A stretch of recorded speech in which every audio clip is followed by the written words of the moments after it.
Okay. Right. Who are you? Hi, my name's John from Stager, Illinois. 33 years old. Hey, John. Alright, so talk about one of the first video games you remember playing. I can tell you the first video game system I ever picked up was an Atari 2600.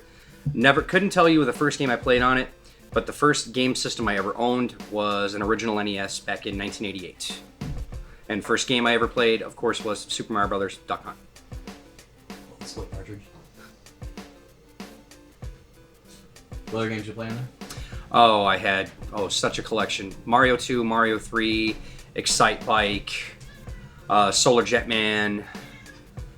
Oh god, the list goes on. Adventure Island 1 and 2, Bump and Jump, Spy Hunter, Ghosts and Goblins, Mega Man 1, 2, 3.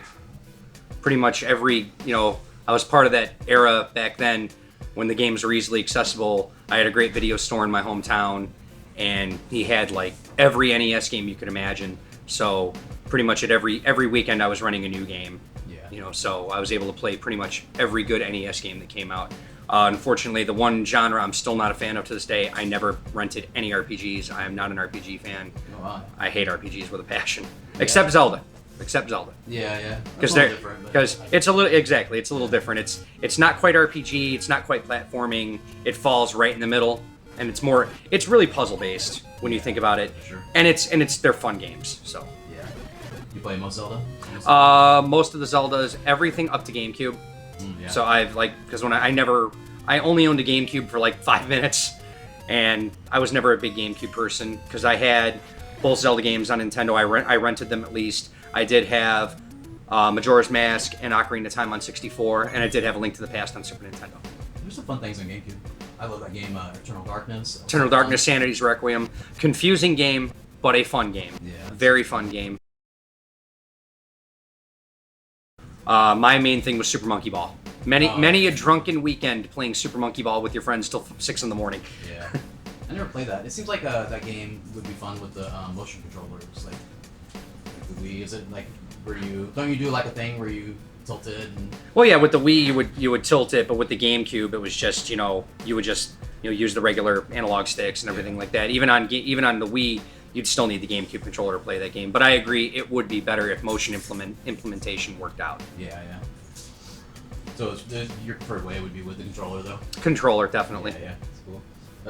Let's see, talk about first video games you remember playing. Do you have a favorite game?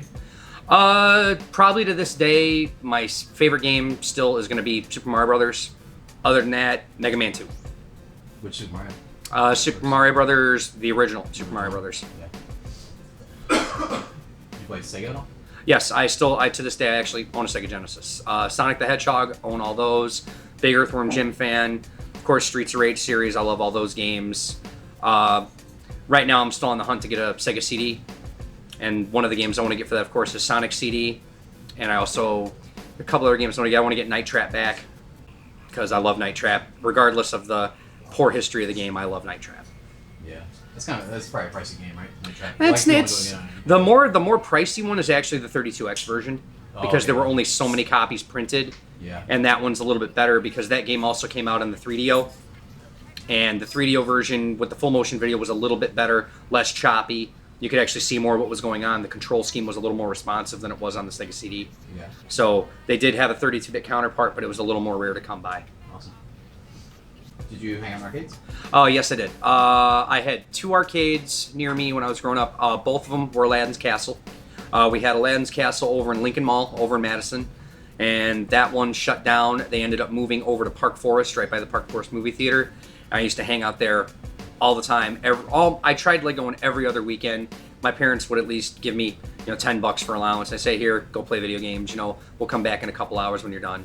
So Madison, Wisconsin? Oh no, Matteson, Illinois. Oh, with the T. Okay. Yep, cool. Matteson. I should have said that a little better. So you have a retro collection now? Like yes, I do. Systems? I have regular Nintendo. I have Sega Genesis. I have 2 Nintendo 64s.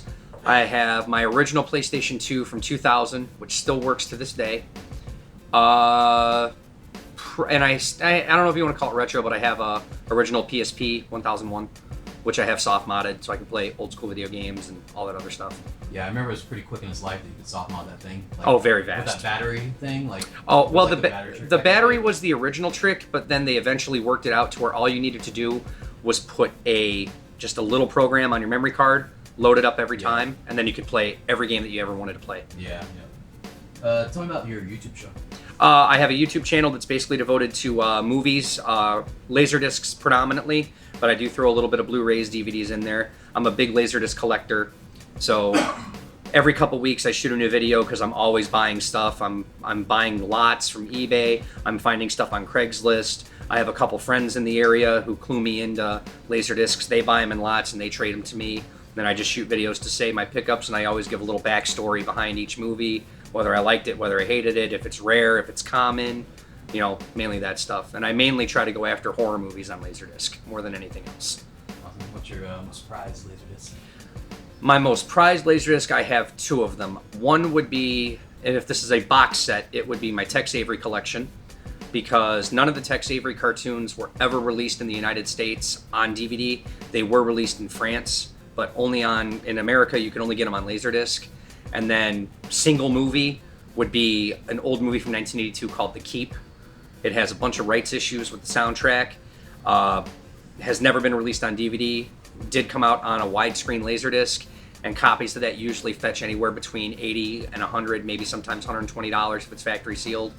I ended up dropping about $70 on my copy, but totally worth it, just so I could watch it. Was they tried to use music without production, or? It was because the band, it was a band who actually did the soundtrack called Tangerine Dream. They also did the soundtrack for Legend with Tom Cruise. They also did Risky Business. And for some reason, the rights could never be cleared, you know, using their music. And they, you know, to this day, the rights are still an issue. Nobody wants to pay them to clear the rights. Yeah. Cool. Fighter's Destiny, you ever played that? I've played it once or twice, probably at a friend's house way back when. 64 parties, as always. I remember we played it at least once or twice, but I have heard of the game at least. What about the first Mario? I used to own that back when I was a kid. I had the original Mario Brothers on NES. Awesome. And then Zombies Aim Anniversary. I never owned it, but played the hell out of it back when I was a kid. Let's see. Console. So you had Super Nintendo when you were a kid. Yep. Cool. What about craft beer? You into craft beers? Yes, I am. Into craft beer. Cool. What do you like? From the Three Floyds Brew, I'm a Gumball Head fan. I also like their Murphy's Irish Stout, because I love Guinness. So Murphy's Irish Stout is their version of it, and it's really good. I somewhat actually prefer it to Guinness because it's less bitter. So it has a really good, robust taste to it. Awesome. Two Guinness fans going head to head. That'll work out. All right, cool. Okay. That's good.